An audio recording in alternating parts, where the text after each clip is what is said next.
হ্যাঁ, কথা বলতে হাসি দেয়। আম্মুকে ডাকবো।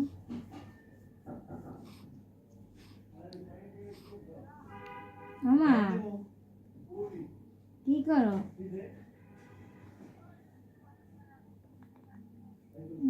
আবার শ্বাসটা কমে নেয়, শরীর বেশি খারাপ। রাখো জিগায় না আর কি অবস্থা।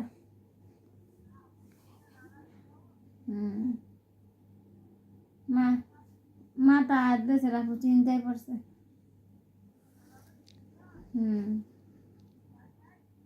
না না, আমার বাসুরটার অবস্থা ওর অনেক খারাপ। মাইজা বাসুরটার বাড়ি যেটা আছে, শরীরটা ওর অনেক খারাপ, নিঃশ্বাস নিতে পারে না। ফোন আইছে বাড়িতে, বাড়িতে যে ফোন দিল কান্দাকাটি করে, ভাবি তোমার জামাই